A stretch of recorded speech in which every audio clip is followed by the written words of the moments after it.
Hello, families, airmen, and guardians. My name is Sharon Aka, and I am the Chief for the Exceptional Family Member Legal Assistance and Policy Branch. I hope you've had an opportunity to visit our special education video library on DAF Family Vector website. We are looking forward to bringing you a wealth of information through brief informational videos, all aimed towards building your advocacy toolkit and enabling you to be strong advocates for your exceptional military children. This video is the first of 3 in our Introduction to Special Education Law series. Now, we realize that some of you may be seasoned at navigating special education conversations, but for those of you who are new to the topic, here are some of the most commonly used acronyms with which you'd like to be familiar. Let's start with IDEA, the Individuals with Disabilities Education Act.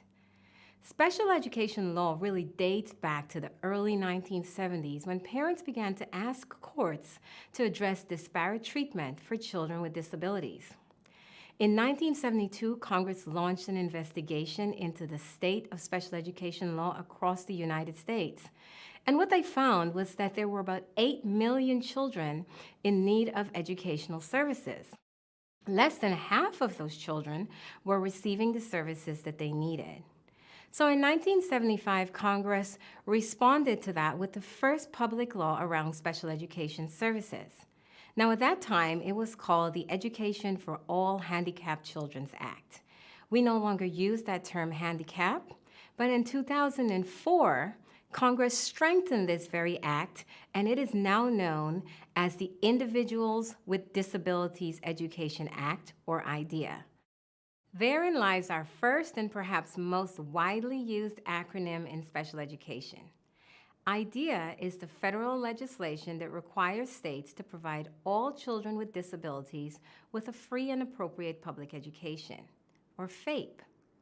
FAPE, again, a free and appropriate public education, means that your children between the ages of 3 and 21 are entitled to an education targeted to meet his or her unique needs, and this education must be provided at public expense.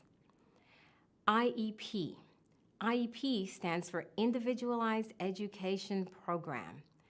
This is the written document that describes your child's abilities and needs and your child's placement, as well as all of the services and accommodations designed to meet your child's unique needs. You may hear the term LRE. This refers to the least restrictive environment. The law favors placement of children in a general education setting with their neurotypical peers, except in instances where satisfactory educational outcomes cannot be achieved in the general education setting, even with the use of supplemental aids. You might incur other terms such as SIA or LEA or ESY or IEE. Let's talk about some of those. SAI is Specialized Academic Instruction. This refers to content that will be provided to your child when it is determined that their educational needs cannot be satisfactorily met in the general education classroom.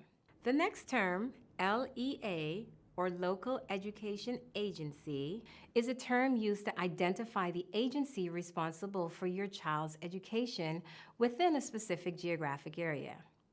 This is the agency that maintains administrative control. You may at some point have some interaction with the LEA if you experience challenges with your child's special education journey.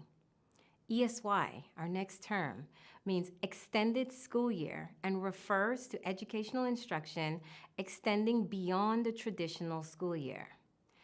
Be familiar with the term IEE. It refers to independent educational evaluations, which may be absolutely critical when determining what services and accommodations your child needs in order to appropriately access the educational curriculum. We will talk about these more extensively during another segment.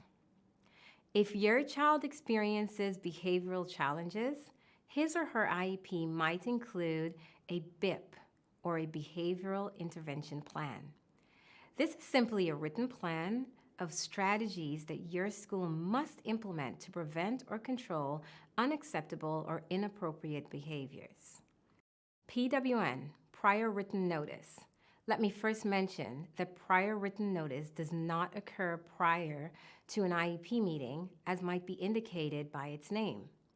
This is written notice of a school's proposed changes or refusals with respect to your child's IEP. As a parent, you have a right to know and to understand every component of your child's IEP. I would like to repeat this. As a parent, you have a right to know and to understand every component of your child's IEP. If a school intends to change something in your child's IEP or is refusing to make a requested change, their explanations for this should be documented in your prior written notice. For example, any explanations or clarifications, or if you do not receive prior written notice as stated, please consider speaking with your legal assistance counsel. We will talk about the PLAF more in another segment, but for now, just know that this means present levels of academic achievement and functional performance. It is essentially a statement of how your child's disability affects their participation in appropriate activities. By law, this is a required part of an IEP. My goal is not to have you memorize all of these terms. Special education certainly has its own alphabet soup. I have only shared with you a few key terms to aid in your conversations as you advocate for your children. The main takeaway from this segment is understanding that you should not walk away from a conversation concerning your child's education not fully understanding what has been said. Don't be afraid to ask for clarification if you don't recognize a term or an acronym being used.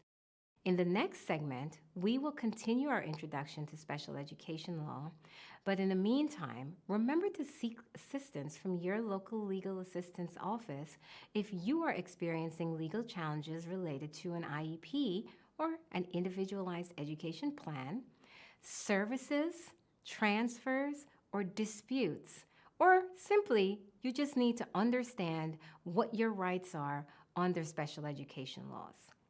You can find your local legal assistance office by scanning the QR code on your screen or by using your legal assistance locator, legalassistance.law.af.mil. Your local JA is standing by to assist.